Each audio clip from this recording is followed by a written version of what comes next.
Sanskrit and other languages. अच्छा पहले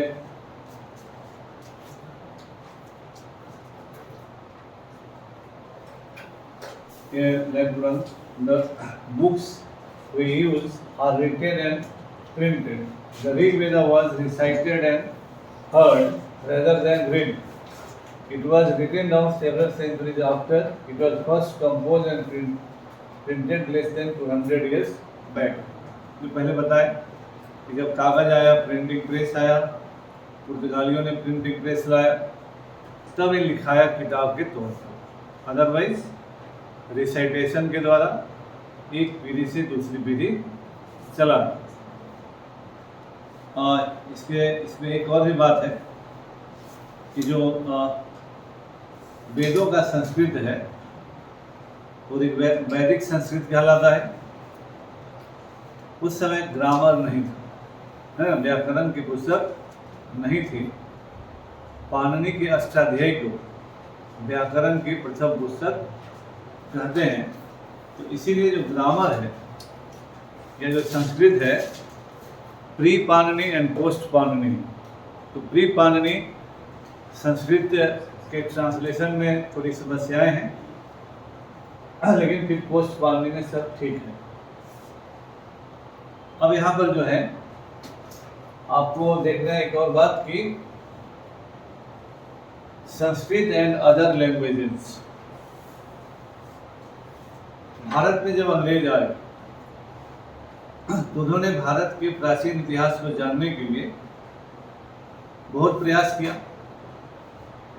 तो जब वो आए तो अपने से पीछे का जब इतिहास पढ़े तो मुस्लिम पीरियड तक का इतिहास उनको मिला, क्योंकि मुसलमानों को इतिहास लिखने की आदत रही, है ना। लेकिन हम लोगों के इतिहास के बारे में हम लोग सतयुग द्वापर त्रेता करने लगे।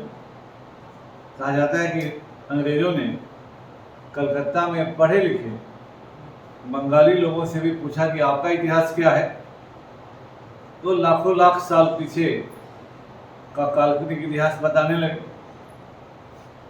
इसलिए अंग्रेजों को बड़ा मुश्किल हुआ कि इतिहास how to reconstruct the ancient history in a chronological order. तो नो बुक्स वेर अवेलेबल। फिर उस जमाने में हम लोग के देश के लोग अपने ही देश की किताबों से परिचित नहीं थे। संस्कृत पढ़ना सबके बस की बात नहीं थी। तो स्वाभाविक है कि पंडित जी जो बोलते थे लोग मानते थे। उसमें भी जब कोई नहीं बोलने वाले को चेक करेगा तो जो मन है वही बोल देंगे। और जब आपको पता नहीं है, मास्टर साहब को पता है कि आप लिख लोड़ा पर पत्थर मूर्ख टाइप के आदमी हैं, तो मास्टर साहब जो बोलेंगे लगेंगे अच्छे बोलते। किसे आज में स्टूडेंट जो मुखिया जी के बनाए गए मास्टर लोग से पढ़ के आ रहे हैं, तो उनको नहीं पता है, तब ना मूर्ख लोग टीचर बन गया है। जो पढ़ा रहे लगे मास्टर साहब तो बड़ा बेजोड़ पढ़ा रहे हैं, उसी में मास्टर साहब थोड़ा नाच ले रहे हैं, थोड़ा गा ले रहे हैं, तो मास्टर साहब स्टार बन जा रहे हैं, है ना। तो आज का जमाना वही हो गया। उस जमाने में भी भारत के लोगों का यही स्थिति था कि पंडित जी बोल दिए कि सती प्रथा वेद में लिखा है, बोले कि ठीक है बोले पंडित। बाल विवाह वेद में लिखा है, तो बोले ठीक है बोले पंडित जी। पंडित जी झूठ बोलेंगे? तो लोगों ने आंख बंद करके उन सभी चीज़ों पर विश्वास किया। इसलिए भारतीय समाज और धर्म में दुर्गंध फैल गया। जब अंग्रेज भारत आए, उन्होंने जब जानने का प्रयास किया तो उनके हाथ में लगा जीरो। अब पहले तो संस्कृत सीखे नहीं थे, अंग्रेजों ने संस्कृत सीखा, हमारे किताबों को पढ़ा और हमारे किताबों को अंग्रेजी में ट्रांसलेशन किया। विलियम जोन्स का नाम इस मामले में प्रसिद्ध है।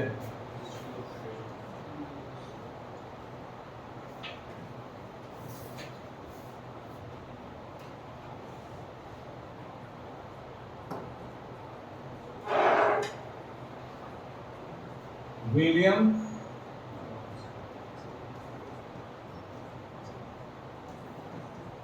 जोन्स, इन्होंने वारेन हेस्टिंग के सहायता से एशियाटिक सोसाइटी ऑफ बंगाल, है ना, Asiatic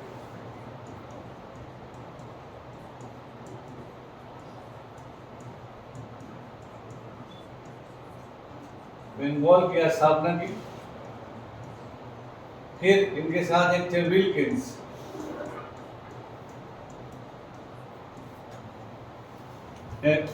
among his companions Wilkins was the first to learn Sanskrit।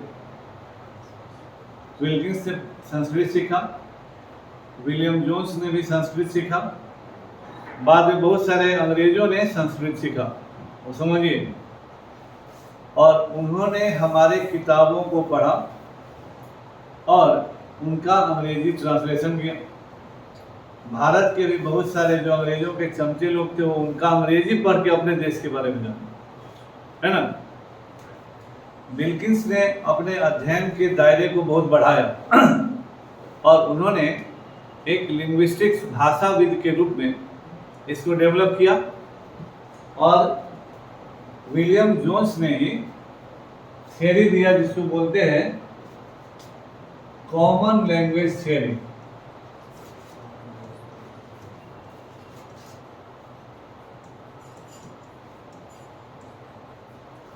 समान भाषा का सिद्धांत, कॉमन लैंग्वेज थ्योरी, समान भाषा का सिद्धांत। उन्होंने ही कहा कि संस्कृत भाषा Persian and A host of European English, French, German, Greek, Italian, Spanish, Latin and so many languages had a common origin. Sanskrit के साथ इन सभी भाषाओं की उत्पत्ति एक ही जगह से हुई, है ना। तो ये कहलाता है कॉमन लैंग्वेज थ्योरी। और इस संस्कृत से भारत में असमीज, गुजराती, हिंदी, कश्मीरी, सिंधी, इन सब भाषाओं का उत्पत्ति हुआ, है ना। तो बाद में यही थ्योरी कॉमन रेस थ्योरी में बदल गया। बोला कि जो लोग कॉमन भाषा बोले वो सभी समान कॉमन प्रजाति के लोग थे। इसीलिए वो थ्योरी डेवलप हुआ कि संस्कृत बोलने वाले लोग भारत में बाहर से आए, है ना। तो फॉरेन ओरिजिन ऑफ थ्योरी जो आर्यन का है उसमें इसका बड़ा योगदान है। इस भाषा फैमिली को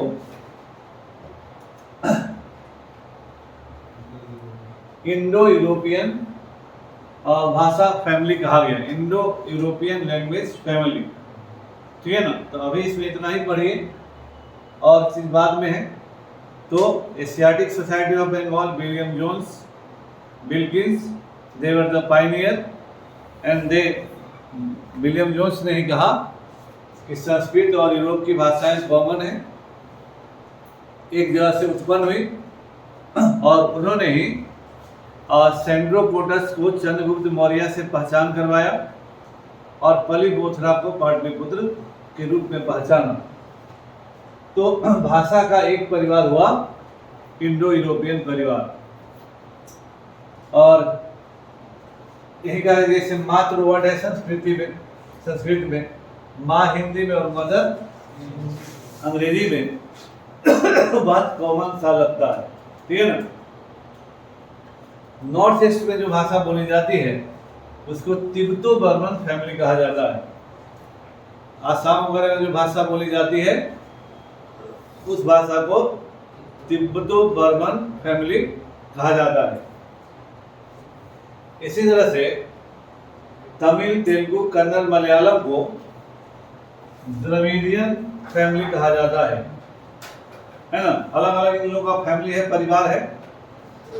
झारखंड और जो आदिवासी इलाकों में बोला जाता है उसको ऑस्ट्रो एशियाटिक फैमिली कहा जाता है। कि सब कॉपी में लिखिए, जो भी बोले कॉपी में लिखिए, बार बार हम बोल रहे हैं।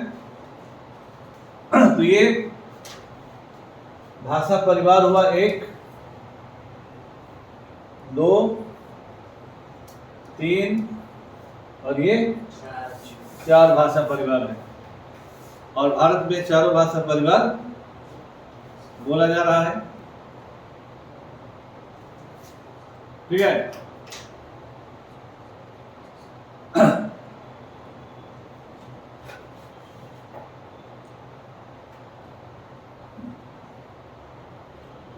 लिख लिए लोग।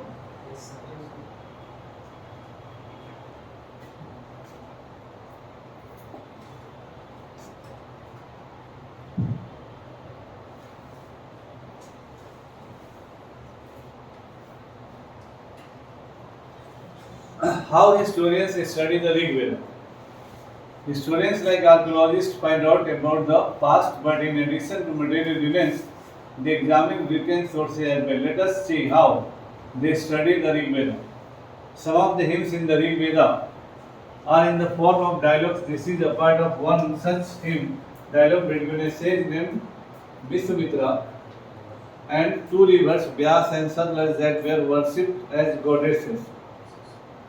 भारत में नदियों को भी पर्सनिफाइड किया गया है।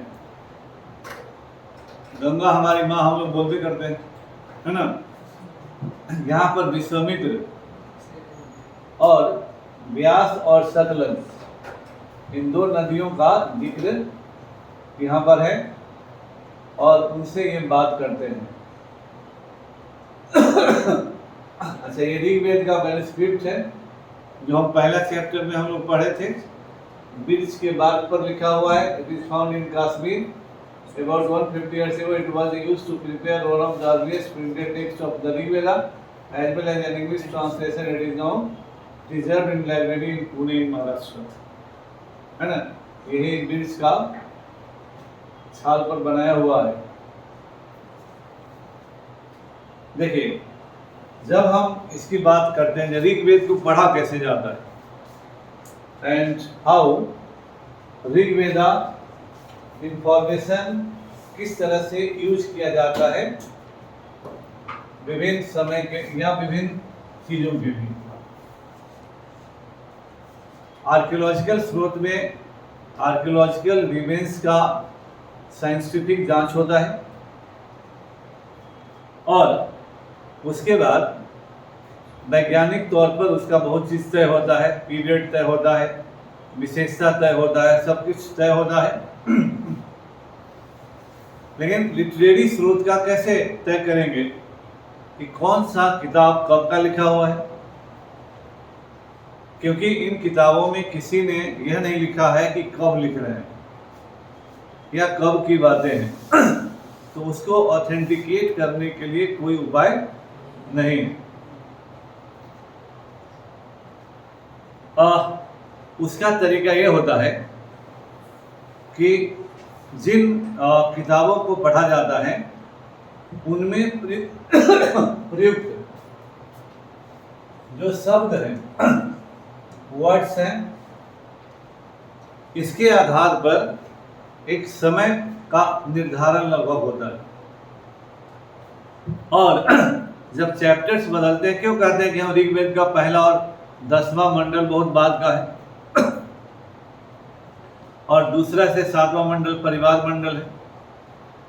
एक समय विशेष में प्रयुक्त होने वाले शब्द अलग होते हैं और फिर जब समय बदलता है तो शब्द अलग होते हैं। विश्वामित्र व्यास नदी की बात क्यों करते हैं? विश्वामित्र घोड़ा और गाय की बात करते हैं, विश्वामित्र रथ की बात करते हैं। इसका अर्थ हुआ कि जिस समय विश्वामित्र या जिस समय इन ऋचाओं की रचना हो रही है, ये लोग पंजाब में है ना। तो इससे पहला geographical location of the incidents are identified कि these people are in the Punjab area where these rivers are flowing. They are using horses, they are using cattle, है ना। वह जिन जानवरों का प्रयोग कर रहे हैं उनका नाम वो ले रहे हैं।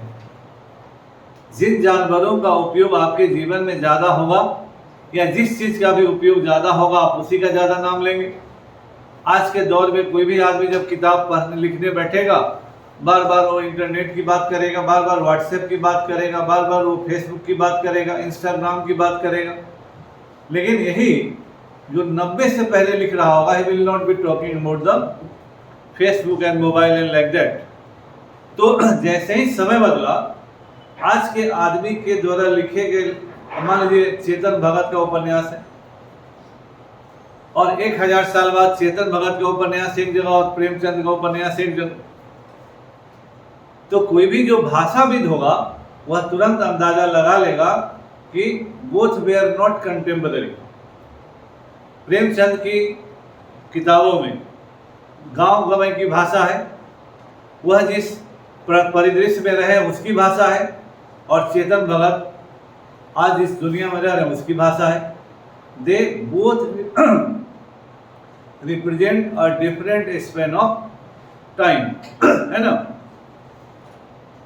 तो इसी तरह से जब यहाँ हम बात करते हैं विश्वामित्र वो rivers come down from the mountains like two swift horses, he is talking about horses. अब घोड़ा दौड़ता हुआ आ रहा है, तो उस तरह से तुम उतरो, है ना। Like two shining cows that lick their calves. So in their life, horse and cows have great importance. अब जो कहानी क्या है, लेकिन इतिहास उससे क्या निकाला कि इनके समय में हॉर्स और काउ का बहुत वैल्यू है। You move like chariots to the sea through the power of Indra. You are full of water and wish to unite with one another. समुद्र की तरफ उस रथ की तरह चलो, है ना। यानी रथ अभी जो बोला इसका वैल्यू है through the power of Indra की शक्ति से। अभी बताया कि इंद्र सबसे शक्तिशाली देवता उस पीरियड में है। You are full of water and wish, तुम पानी से भरी हुई हो और तुम्हारी इच्छा एक दूसरे से मिल जाए, यानी समुद्र से मिल जाए।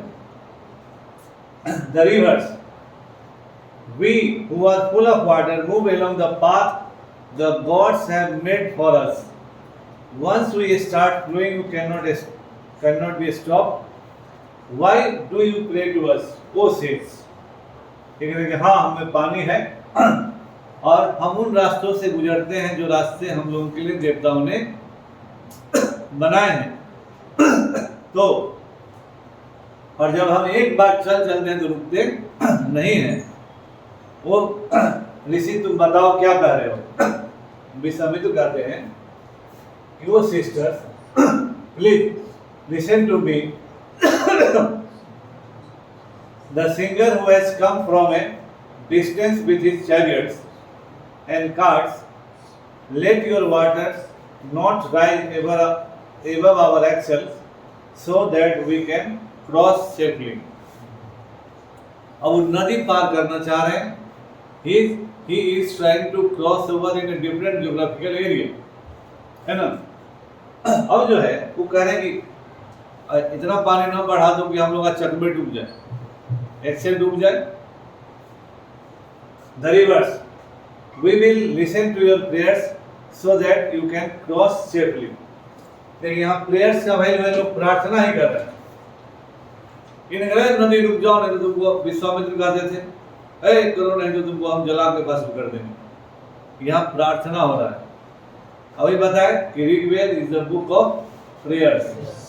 जब प्रार्थना कर रहे हैं तो आप रिसीविंग एंड पर है ना। आपको दिक्कत है, आप किसी से रिक्वेस्ट करें कृपया यह काम कर दीजिए, तो वही बदलाता है। Historians point out that this hymn was composed in the area where these rivers flow। अभी बताया आपको। They also suggest that the sages lived in a society where horses and cows were valued animals. That is why the rivers are compared to horses and cows। ठीक है ना। तो यहाँ जो जिन चीजों का वर्णन होता है इतिहास में, उन्हीं चीजों से अर्थ निकाला जाता है कि इसका अर्थ क्या हुआ, है ना। और उसी आधार पर आगे जब और भी हिम्स आते हैं तो ऋग वैदिक काल के आर्थिक जीवन, धार्मिक जीवन, सामाजिक जीवन, राजनीतिक जीवन, सभी चीज़ों के बारे में जानकारी का स्रोत केवल और केवल ऋग्वेद है। तो ऋग्वेद में जिन मंत्रों की चर्चा है, जिन हिम्स की चर्चा है, जिन शब्दों की चर्चा है, उसके आधार पर हिस्ट्री इज रिकॉन्स्ट्रक्टेड। इसीलिए Vedic history, specially Rigvedic history, is based on the Rigveda, the verses, the words and whatever has been said in the Rigveda. इसीलिए ऋग और स्पेशली ऋग्वेद का जो दूसरा से सातवां मंडल है, वही ऋग्वैदिक काल यानी 1500 से 1000 ईस्वी पूर्व के बारे में जानकारी का मूल स्रोत है ना। तो इसीलिए ऋग्वेद में अश्व का जिक्र कई बार है ना। अब तो आप कहोगे कल पढ़ाएंगे। कैप्टन लॉर्ड सेंट कैडेट्स, आपके गुरुजी